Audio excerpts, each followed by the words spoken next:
Во денешните милости се шала.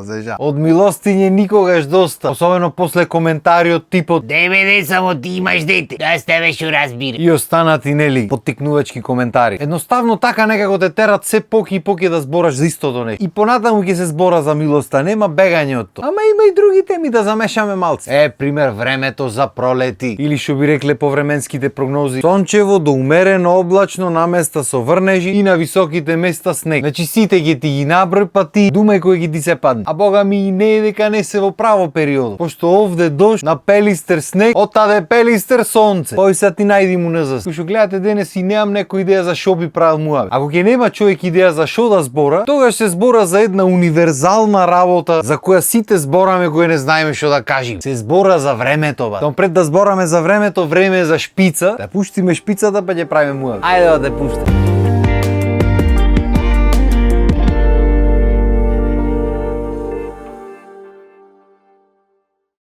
Аби и ова времето се исчуручи. Не е поѓето шо беше. И порано се знаеш. Се едни од најсекојдневните зборови, а бога ми има вистина. Како за времето, како временска прогноза во смисла пролет, лето, сончево, врнежливо и така натаму, така и за времето во смисла сегашност, минато и течењето на времето, промените со времето. И то порано се знаеше, обично се вели заради тоа што повозрастните секогаш ќе мечтаат за некое време кога тие биле млади, кога стварно си знаеле како стоат работите. И секоја нова промена, секоја технологија, каква и да е промена, нив ќе му смета. А веројатно ќе ни смета и нас кога ќе подпорасним. А бога ми покрај мечтањето и вистина има многу промени од нивно време. Во нивно време вистина се знаеш. Имаше еден период уназад во Југославија, што ви рекле старите, што голем број на години функционираше еден начин на живење. Немаше посебни промени во технологијата, немаше посебни промени во живеачката, исто се одеше на работа, исто се работеше, исто се јадеше, се пиеше. И како заврши тој период, така некако зазеди технологијата и почна буквално цел начин на живот да се мени. И за тоа на новите генерации уопште не му е јасно, пошто појма немат како. Ние што сме негде измеѓу, да речам, што сме родени во таа промената на времињата, сме порастени со муабети за минатото, а живееме и учиме од сегашности од промените. Значи веројатно го имаме најдоброто од двата света. Арно тие што се живеени во минатото, многу тешко му паѓаат овие промените од денешница. И баш вчера на емисија на Лабаво Кичо рече, многу сме поблиски генерацијски ние со нашите отколку денешните деца со нас. И тоа е баш заради промената на времиња. Пошто технолошки гледано разликата меѓу генерациите на нашите родители и нашите генерации е да речеме тие имале телевизор, ние сме имале телевизор со далинско. И то пака и кој како. Голем дел и од нас се растени како подвижно далинско. Се рачуне од мојата генерација, што ги пуштале најмалите дој да го смени каналот на телевизорот директ. До генерацијата на нашите деца која е разлика. Значи не само технологија, начинот на живот е скроз сменен. И тоа е пак јас берикјат ради работата, ради музики, снимања и шо и да е. Сакал некел морам да сум во тек со технологија. Макар шо и сакал, скроз ме интересира. Ама има луѓе од моите генерации што никогаш не се замарале, брат, Инстаграм нема, камоли ТикТок. И ти му велиш кај си, немам да те најдам, абе немам, брат, на Фејсбук тој профил, ама и него не го користам, зашто ми? И тоа е сосем во ред, мислам, не мора да ги имаш социјалните медиуми за да постоиш во светот. Сигурно и многу порад глата ќе ти биде. Ама сакал ти или не, технологијата оди напред, светот ќе оди напред, назад не се врати. Назад може евентуално се врати некој со овие војните го гибни ове од Северна Кореја, како се викаше, и да почнат и оттаму од сите страни да летат ракети, па да се уништи земјата, па евентуално некој што ќе преживее да почне од нула работата, пак ќе го има знаењето денешно. Пак нема да се врати од камена доба, ме сваја. Може да не ќе знае сам да направи компјутер или да создаде чип или шо и да е. А многу полесно ќе најди чарик, има многу поќе знаење од што некогаш имале ко не постоеле овие работи. Сам да речам колку и да некиш да си ти во тек, децата твои ќе видат сигурно. И ти то не можеш да спречи. Реално не ни треба. Технички треба да ги воспиташ децата, тоест да бидиш доволно близок со нив за да знаеш се за нив. Или ако не си близок, баре да имаш некаков увид во тоа што го прават, пошто деца ко деца, брат. Исто како што кога ќе се мали, во моментот кој се свртиш тие тогаш прават глупости, така исто дур не созреат скроз како личности, само што на поинакви начини. На крајот на денот промената промената не мора значи дека нешто негативно се случува. Нешто обично на луѓето секоја промена му е излез од комфорт зоната и автоматски то не чини. А од друга страна имаш луѓе што со истата таа промена наводно не чини, прават милиарди, живеат живот каков што сака, прават што сака и како за нив чини работата, а за нас не чини. Значи негде некоја греши приказна, а то сигурно не е некој што прави милиарди. Пари технички тие најмногу ја грешат, пошто да правиш ти милиарди стварно не е хумано. Ама на крајот на денот знаеш како? Кој те праша? Како беше она старата? Кој може праве си, кој не може трпе си и таа е. Појак муавет од ова би било едино да се викаш трпе, ама скроз да си во тек со приказната и да правиш милиарди. Како и да е сакале ни или некеле, времето си течи. Панта рейват или што би рекле во та детската песничка. Времето е чудна река, брзо тече, не те чека. Виж до толку е сменето времето, што порано дури детските песни биле далеку помудри од денес што се овие на возрастните, што ги викаме музика. И што е уба тема. Ама сега пошто сме при крајот нема да почнуваме, ќе почне наредната епизода. Не знам како не ми текна порано, таму тек колку има муавет за праење. Е тоа ќе види уба епизода. Шубо ми текна, алал да ми. Сега муабетот требаше да има некаква поента и ова епизод. Сам не дека мора да има, ама би било убо да направиме некаква поента на муабет. И според се што кажавме досега, аз би рекол дека поентата на муабето е се течи, се менува. Дај да течиме и ние, тоест да се менуваме. Е са повозрастните што поголемиот дел од животот го поминале не живеејќи во ова сегашно, не дека не можат да се позамарат малци и да влезат во штосот со новите генерации, арно едноставно не ќе. Тие се растени во едно друго време и цел живот ќе сонват за едно друго време што, кој што рековме, никогаш нема се врати. И како светот оди се понапред, тие ќе остануваат се понапред. Ја ти кажам право, може да и поар. На старост и поарно е да си порајат малку. Пошто ги гледаш тие што сакат да се во тек со настаните, ќе направи профил на Facebook, ќе направи на Instagram, туку чита војни, чуда, овај погинал, онај починал, вака било, така било, само под стрес. А претходно нити знаеле нешто, нити му било гајле. Раат глав. Така што ако си повозрасен, може да и шо помалце знаеш поар. Арно, барем од моите генерации, сите помлади од мен, дефинитивно треба да влезат во што со денешното време. Време кај што срамота е да не знаеш јазик уш еден. Барем англиски како основен во светот, да можеш да се разбериш сегде. Да можеш апликацијата да најдиш, да разбериш што ти пиши таму. А не само прицкај прифаќам, после чуди се кај ти се парината. Да не зборам што тоа ќе ти отвори милион можности понатаму да работиш и од дома и надвор и сека. Исто така треба да сте во тек и со сите нови апликации, тоест да сте во тек со време. А ако не за вас, барем за вашите деца. Да можеш да гледаш што се дешава. Да не биди после не сам знаел. А па овие што се најмладите генерации, тие па треба обратно, ти треба малце да олават од цела технологија, од сите промени. Малце да се вратат на корените што ги имаме, да излези надвор на улица, да потрча, да се сопни, да шини нога, да го однесат на места, да скини панталони, па дома да го превоспитат за тие панталоните од вај што му ги имат купено, да се социализират малце со децата други, а не само со мајки му, татковци му на кафе и на телефоно да седи на маса. Што јас немам ништо против да се користи технологија, да се користи паметно. Ако му е мерак на дете да научи некаков занает поврзан со технологијата, дали то ќе е монтажа, не знам, програмирање, веб дизајн, што да е, супер, тоа е топ. Арно, сите знаеме за што поголемиот дел од децата го користат то интернет и та новата технологија. Така што валјда поентата на муавето беше, не знам, да се оправиме сите колективно малце. Там пример вели. А на крајот на денот не мора да има поента муавето. Битно ние си се видовме, си поправивме муавет, си го направивме адето, така. Па здравје Боже, наредна епизода може да и ќе има поента муавет. И ако правиме муавет за промените во музиката, ќе има поента сигурно. На кој колку ќе му се бендиса не знам, ма му е да си кажем. Ако чини супер, ако не, кој те праши? И толку од мене за денес. Вие останете на нашата програма, а ние се гледаме наредна епизода. Поздрав, имајте убав ден.